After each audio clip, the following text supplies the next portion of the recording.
He was always getting himself in a mess, too.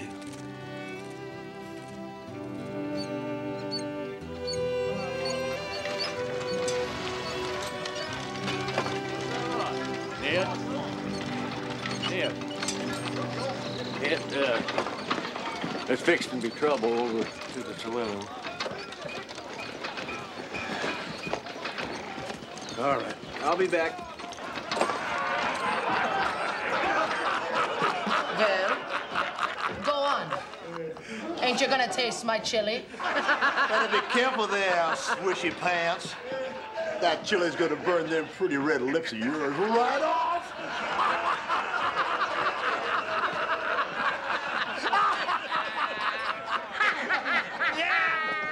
Look what her chili done to him.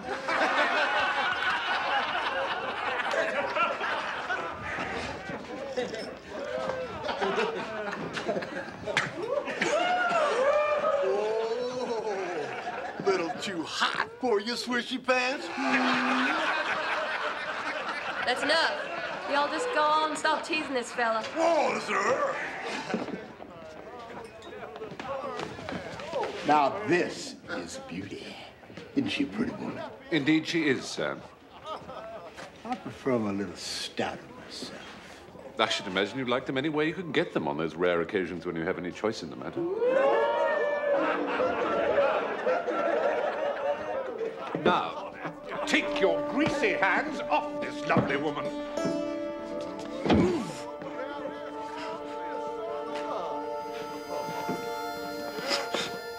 At least Silas likes women. It's more than I can say for you, swishy pants. What the hell kind of an outfit you wearing anyway, huh? This, sir, in answer to your question, is my westering outfit. The color of the coat is meant to suggest one of your peaceful Texas rivers glistening in the moonlight. It is accented with a plain black doublet after the style of Francis I. The sleeves, as you may have noted, are of brocaded velvet with a delicate ruffle of mousseline de soie. And don't call me swishy pants.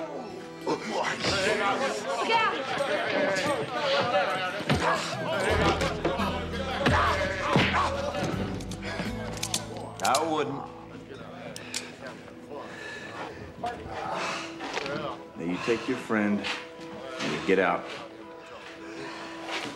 Now.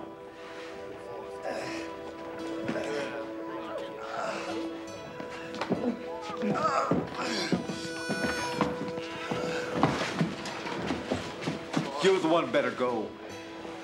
I've seen Silas shoot a man over a fried egg before. Who knows what he's gonna do over a broken nose. Get out. Stay out.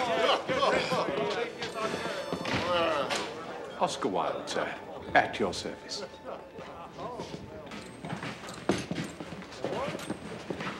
Oscar Wilde. Oscar Wilde? Well, by gosh, you're that British poet, ain't you? Indeed so, sir. And you are?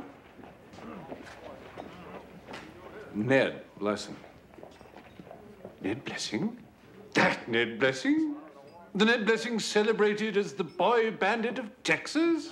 How do you do, sir? Well, I'm sheriff here now. And these are your associates? Oh, this is Deputy Sticks Packwood. Howdy. How do you do, Deputy? How do you do? Judge Longley. Your Honor. Pleased to meet you. This is my friend Crescencio. Ah, yes, your indigene associate, the curandero with the magical vegetable. You mean my little gourd here? In which the three wise ancestors live. How wonderful. And, Well, you already met the Wren. the Wren. How perfectly apt. My heart breaks like a crystal apple at the very word. Good heavens. Thank you, Mr. Wilde. Oscar. Oscar.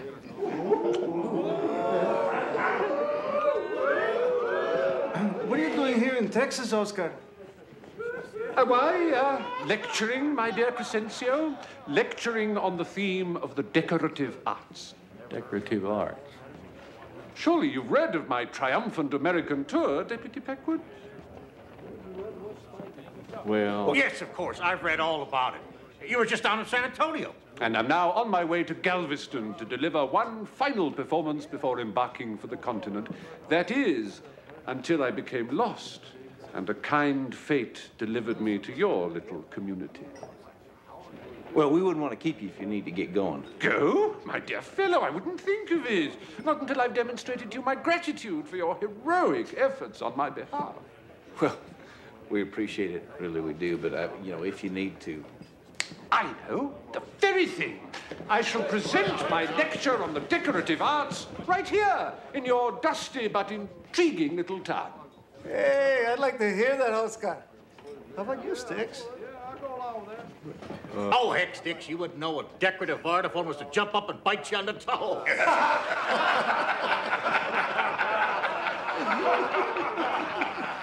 It's settled then.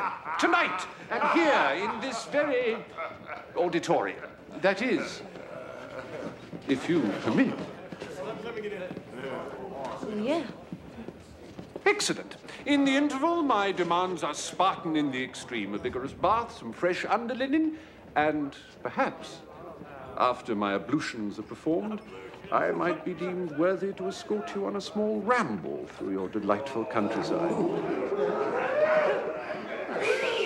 Well, all right.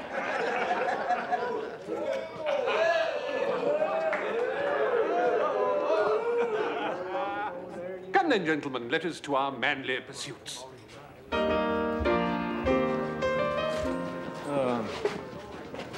What manly pursuits would them be? Come along, come along.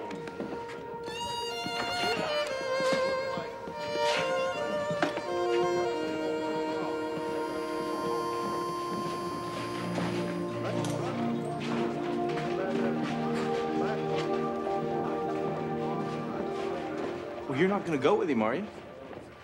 Well, I like him. Well, you can like him fine. That don't mean you have to go off on a ride with him, though. I swear, Ned, are you jealous?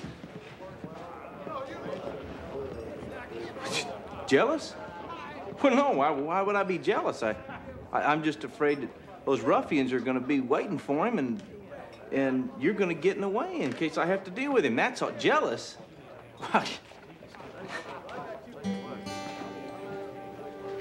Oh.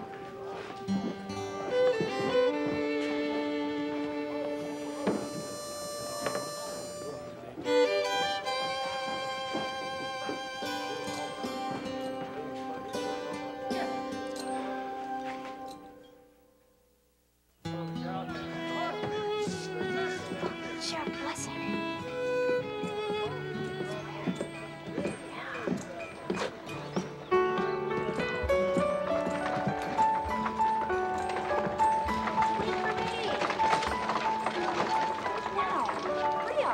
Eddie, You ain't seen Sticks, have you, One Horse?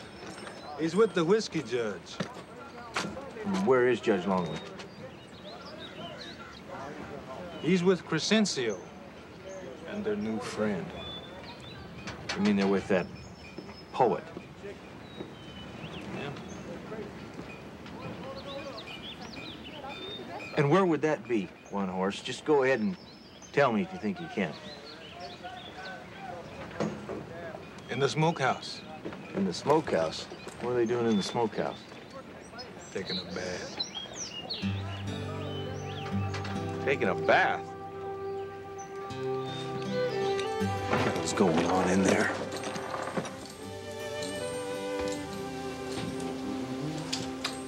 Ah, imagine my shock, Sir Ned, when I discovered that your good city has no proper bathing facilities. This does rather nicely, though, don't you think? This is nice, mijo. Take off your clothes and sit down. Not this cowboy. Sticks? God, I'm surprised at you. I ain't doing nothing. I assure you, good Ned Blessing, that I harbor no impish thoughts toward their persons, nor yours, for that matter. Mr. Wilde, we've got to talk. I don't know whether you know it or not, but you're putting your life at danger being here in Plum Creek. Oh, those two cretins you're referring to. Yes, of course I know.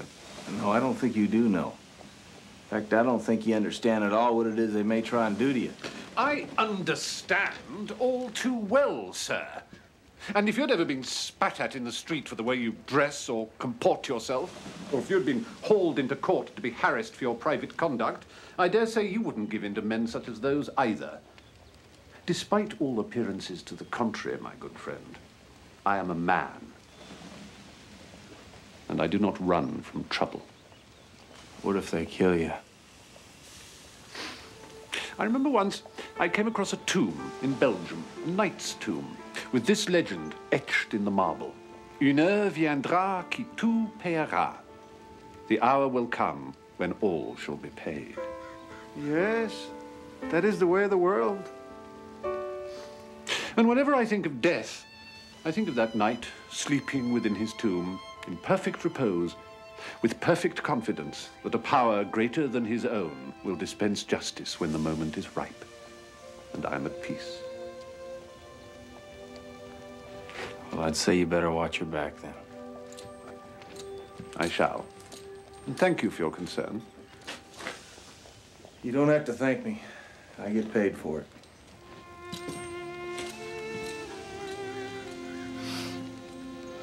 Oh. Oh. Ooh. Stop wiggling it around. Just fix it. I can't fix it until I figure out how it's supposed to go. How many ways could it go, you damn fool? The two holes go at the bottom. Now, be more careful. Just fix it. I can fix that nose. What do you want, chili cook? Ah! There. Well, I'll be damned. What kind of man are you? Let that switchy pants break your nose like that with everybody watching? Man enough to kill him. That's the kind of man I am. And what about Ned Blessing? He's the one that put that knot on your head there. Oh, I got another bullet for Ned Blessing. Why don't this fella have no eyeballs? He got eyeballs. They just rolled up inside his head, that's all. Now get away from him. Maybe I can help you. Oh, you think so, huh?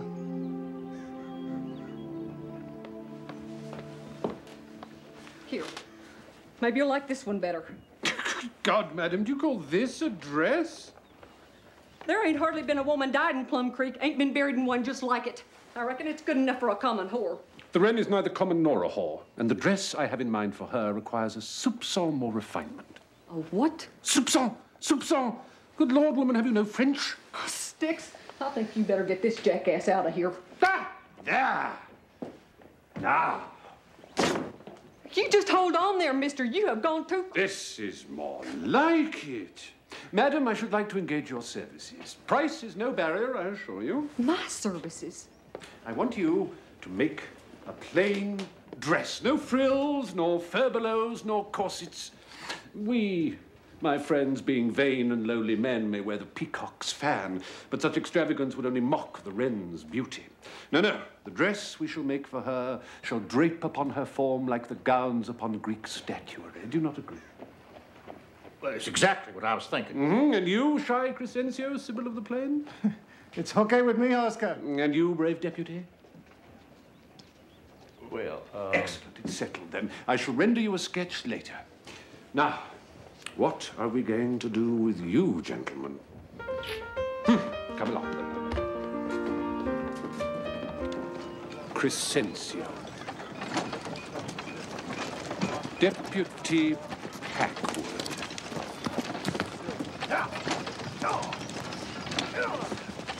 Judge Longley.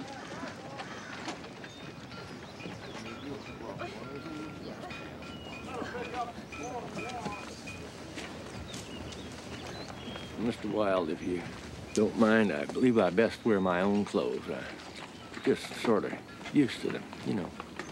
Comfort is but one element, Deputy Packwood. Perhaps... Yes, well, I'm not too sure about these little short breeches here either. So if it's all the same to you, I'll just keep what I got on.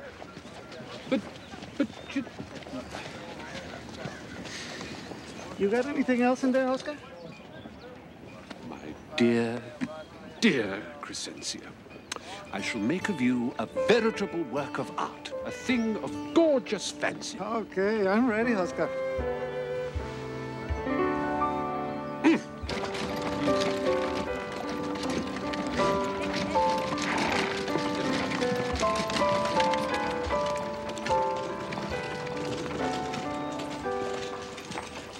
Taking the Wren for a ride. It's a nice thing for him to do, ain't it? It's a damn fool thing for him to do, that's what that is. What if them two are out there somewhere waiting to shoot that fool, and there sits a Wren right beside him? All right. I hadn't thought of that. And even if they're not waiting to shoot him, what about rattlesnakes, or there might be some damn wild Indian out there with blood in his eye, or bandits? Taking the Wren for a ride, a dang fool thing to do. You are right, Sticks. You know that? You are right. Maybe I ought to go along and make sure there ain't no trouble. Yes, sir, I believe you ought to. You think? Yes, sir.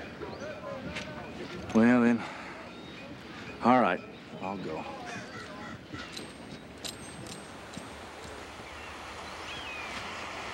I must say, of all the things I've seen on this great American tour of mine, this Texas of yours is quite the most beautiful. As are you, Wren. Oh, shame on you, Oscar, talking like that. My apologies, but I am quite serious about your beauty. Truly, you are a beautiful woman, Wren. A beautiful woman in a beautiful land. I should like to take you back to the continent with me. And why not? Your beauty would not go unappreciated there as it is here. Think of all the fascinating people you would meet. Why, Jimmy Whistler would want to paint your portrait. And that hermetic Frenchman Mallarmé would no doubt write one of his incomprehensible poems about you. A vast world awaits you, my dear, sweet Wren. You have but to step into it, and it would bend to your every desire. No, I'll never leave Plum Creek. Ah, yes. Love. The tie that binds. Does he know? Don't see no. Oh, please, Wren. Why, Ned, of course. No, I don't think it'd matter to him whether he knows it or not. He's got it in his head he's still in love with some little girl that he used to know when he was just a boy. Gillia Blue. One of my oldest friends, Gillia. She's a singer, you know. Celebrated across Europe. You think she was kidnapped? Yes, she was kidnapped. Kidnapped from Plum Creek in Ned's absence and taken to New York. From there, she made her way to London with a troupe of traveling musicians. She was perhaps 13 when the Marquis Jean-Henri de Dassonville, another Gallic invader, became her benefactor and sponsor. Gillia told me her whole life story, and Ned's. That's how you knew they used to call him the boy bandit of Texas. You weren't lost at all, were you? You came here to find Ned for Gillia Blue.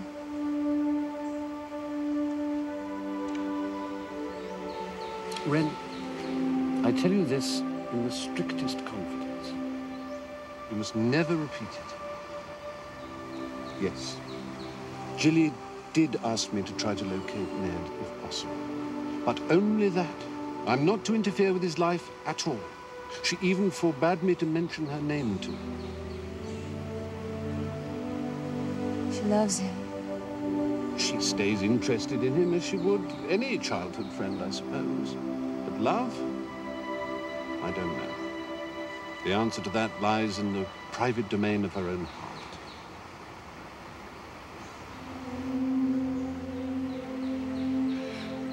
Oh, my dear, sweet Wren.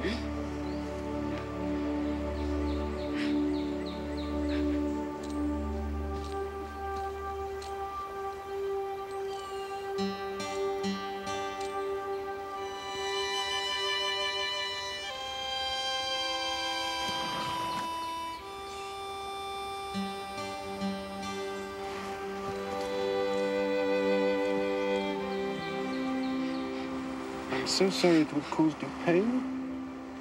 It's all right.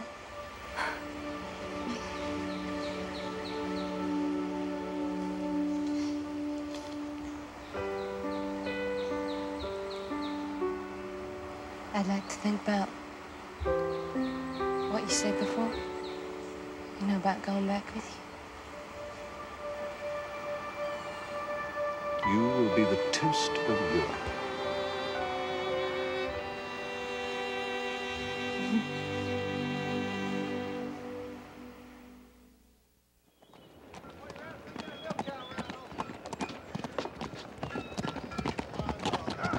Ned? Where are they, Sticks?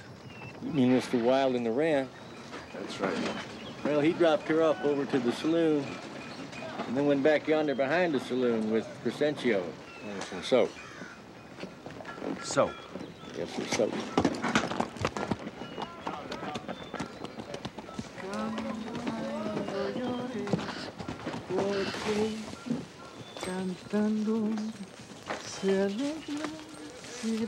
Ah, the gallant Ned. Hey, mijo, come get you one of these lilac shampoos. No, thanks. Old Oscar's looking pretty good here, ain't he, mijo? Hey, what'd you do that for? I'd like to speak to you a minute, if you don't mind.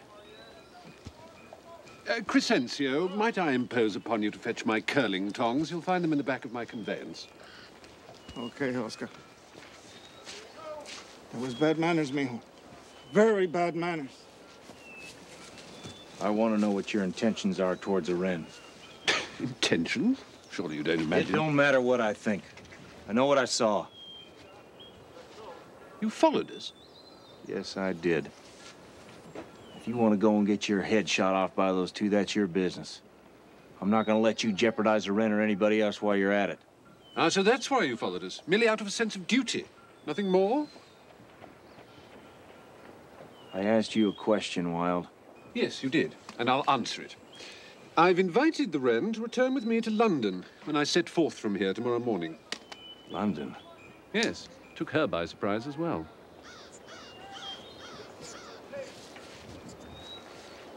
Well, she ain't gonna go, is she? She's considering the notion.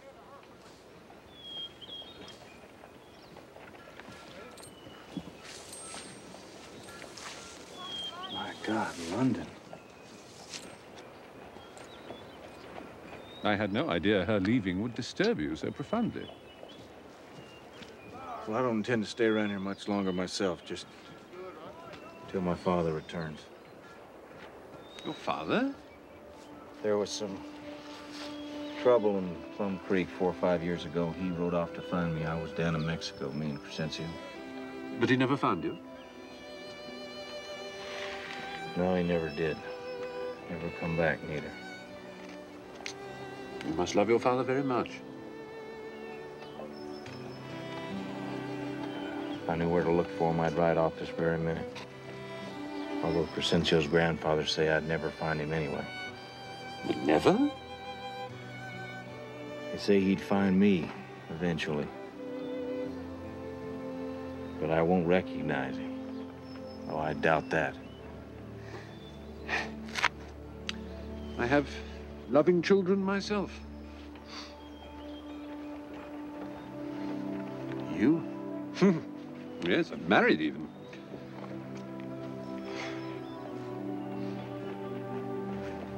You're a strange bird, Oscar Wilde.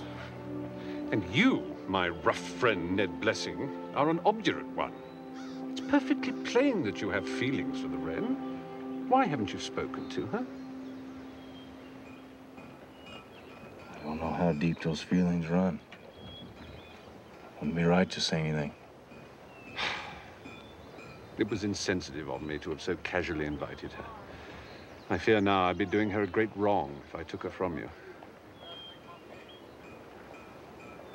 The Wren loves you, Ned. And your sullen confusion attests to your own affections for her. Please, speak to her. A simple declaration is all that's required. I know she'd stay. No, I can't. She's gonna stay. She's gonna have to stay on her own. Well, then, with your permission, I'll speak in your stead. Nobody speaks for me. This weren't none of your damn business in the first place.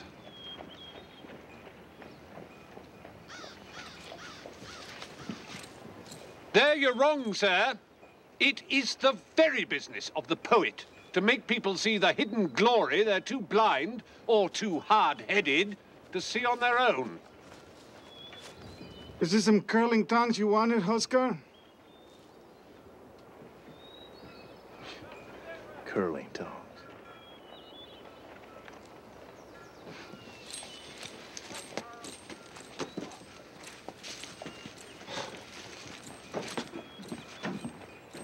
You don't look too happy, Oscar. I've interfered where I don't belong, and I don't know how to remedy it.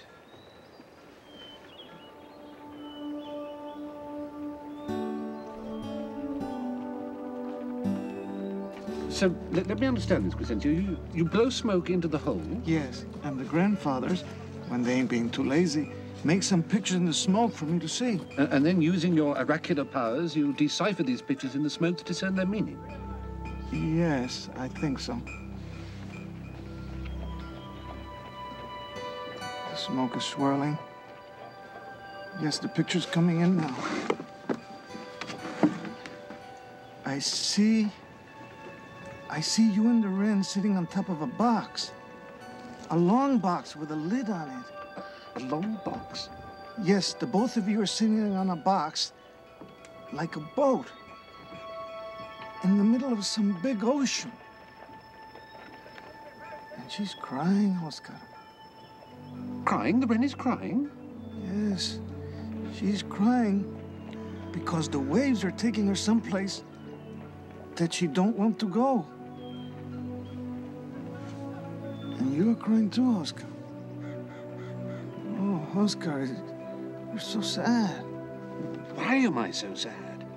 You're so sad because you can't get the box to go where the Wren wants to go.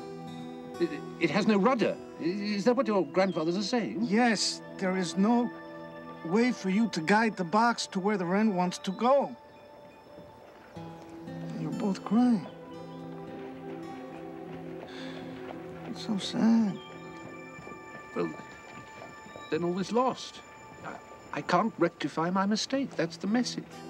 I don't know. Sometimes these visions don't mean what you think they mean. They're tricky. Like some women's I know.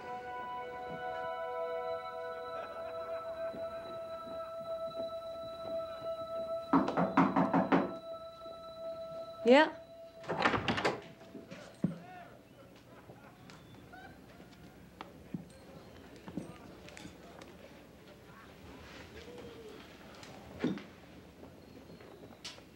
I heard you might be leaving. I don't know anything keeping me here. Do you?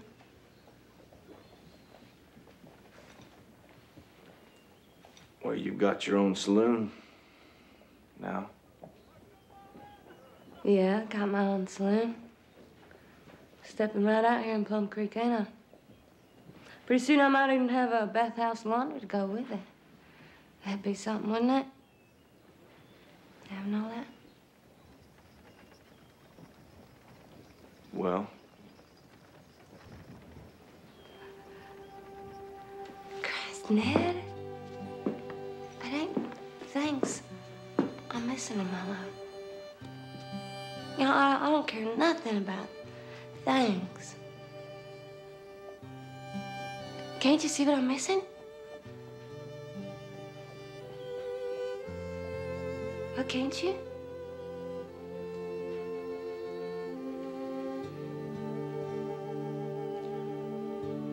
I know what it is that you're missing, Wren.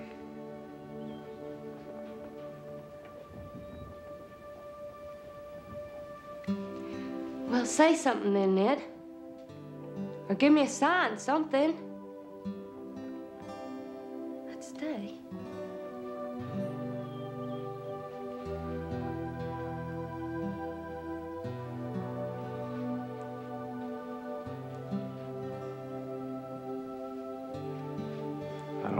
could do that.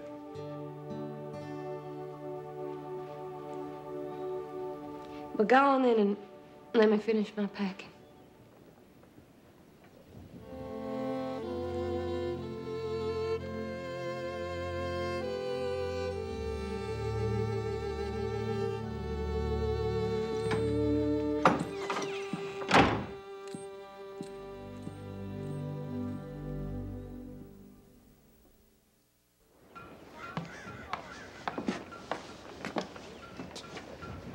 Well, what do you think?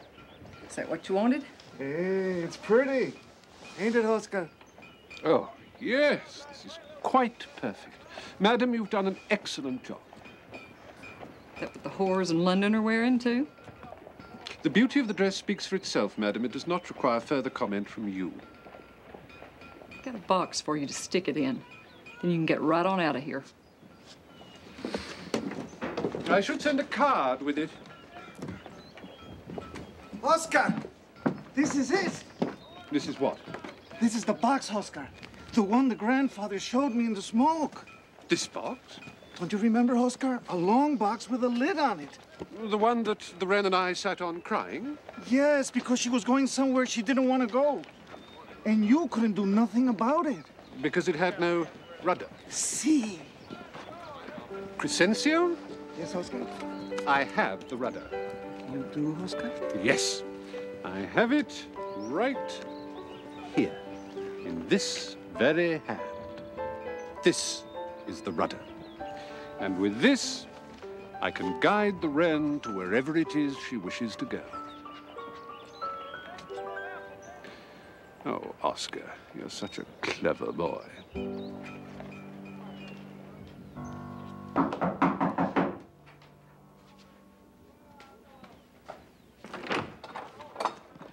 Crescencio. Here. This is for you. Thank you, Crescencio. Oh, no. It ain't from me. There's a note in there.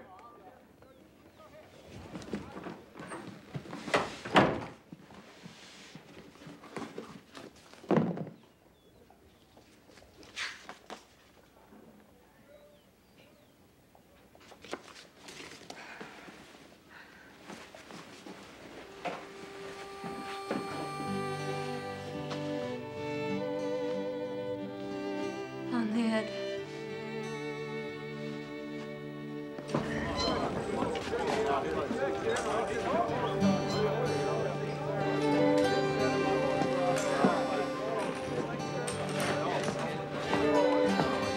Maddie. Hey.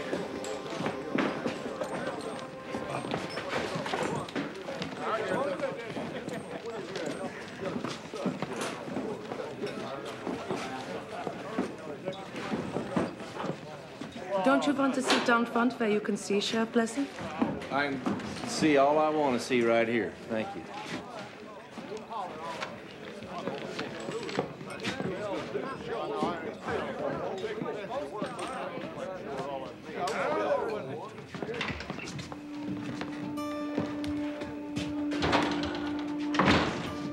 You remember, I found that damn Ned Blessing dead, too.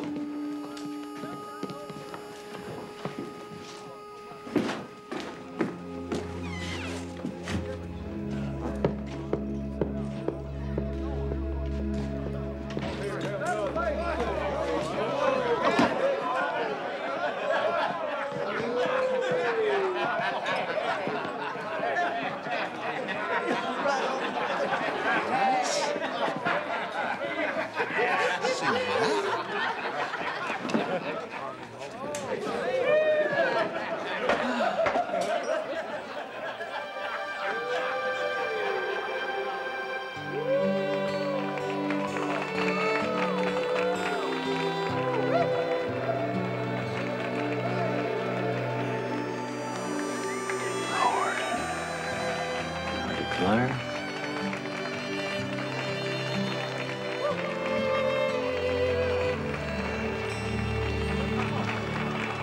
Settle down now.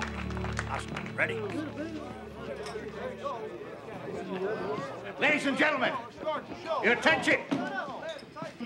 We citizens of Plum Creek are indeed fortunate tonight to have as our guest here the world-renowned poet, dramatist, essayist. Don't forget pervert. Essayist and man of letters, nonpareil, Oscar Wilde.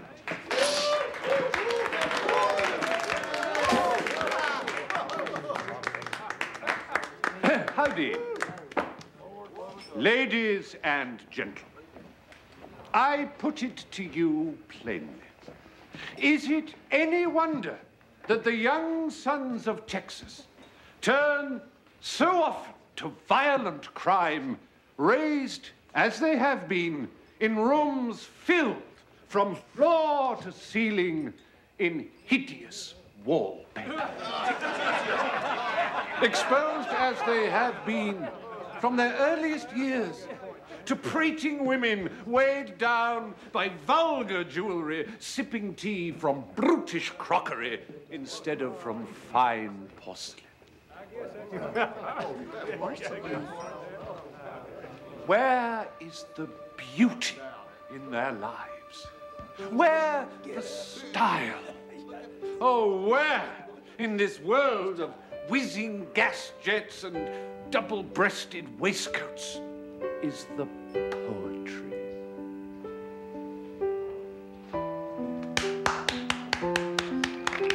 Hey.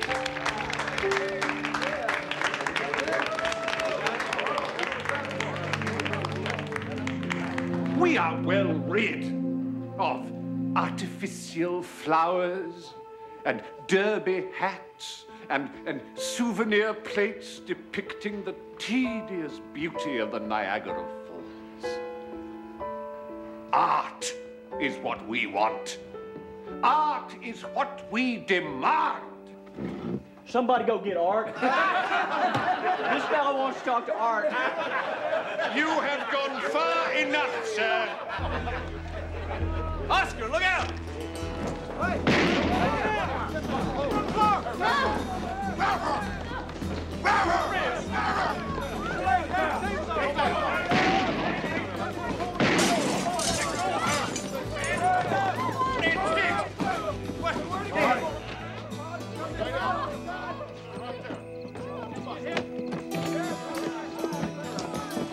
What's going on, Sheriff? Get back inside! Get off the street! Get inside! They got Oscar and Wren. Crescencio, you come with me. Sticks, rest of you spread out. They couldn't have gone far. One horse. Get over here. Have a good look around. It's gonna be the last damn thing you're ever gonna see. No. Such a pity. It's structurally unsound and aesthetically moribund. I've no doubt the architect was a brute.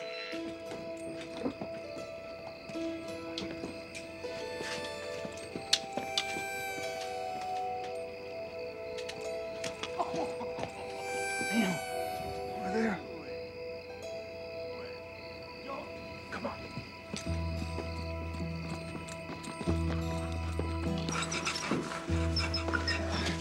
We'll see if you like this necktie.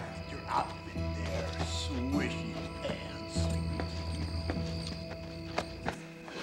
Now, Mr. Oscar Wilde, I'm going to give you a choice. You can either jump, or I can push you off. Say which. I think on the whole I'll take the first option and jump. I would ask one final favor, however. Let the lovely Wren go. It was I who gave offense by breaking your bulbous and ridiculous nose, not she. Is that so? Look out, Ned! Nothing.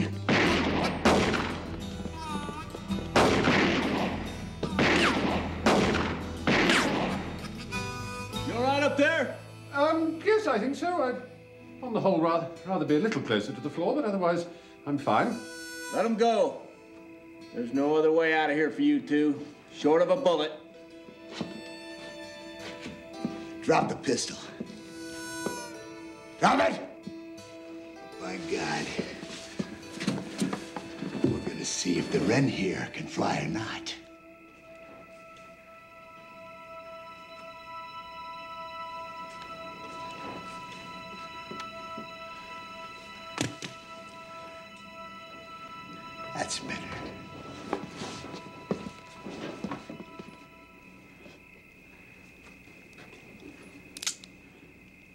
I never thought killing you would be so easy, Blessing.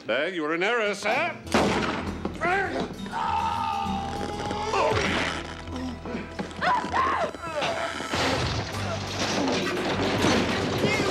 Pesky whore!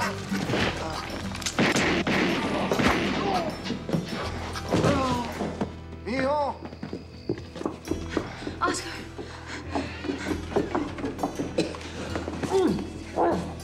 Get him up. Get that rope off his neck. You okay, Oscar? Oh, yes, yes. But not this one, I fear. Neck's broke. He's dead. Until now, I've only ever killed with my pen. Don't blame yourself, Oscar. Remember, Oscar, a time will come when all will be paid. It is the way of the world.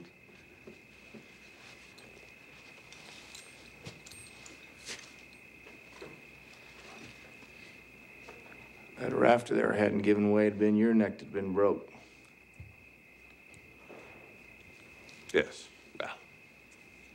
You risked your life for me. And I ain't gonna forget it, neither.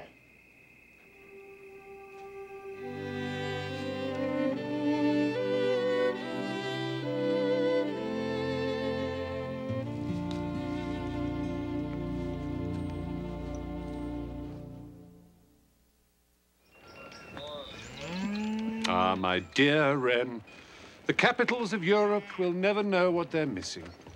I imagine they'll get along without me, all right. Bye, Oscar. Crescencio, keep a vigilant eye on that magical vegetable of yours, and perhaps your ancestors will be good enough to give me some advice de temps en temps. Okay, Oscar, I will. Sir Ned, my good friend. Oscar. Well, my dear friends, I go. You will be in my heart, always. Walk on.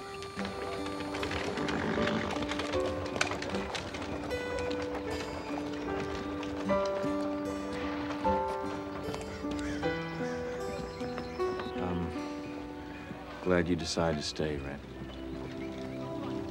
I'm glad you wanted me to, Ned. Let's get them tables and chairs back in place. Emma? Yeah. It's just another day, ain't it? I'm gonna give him a hand.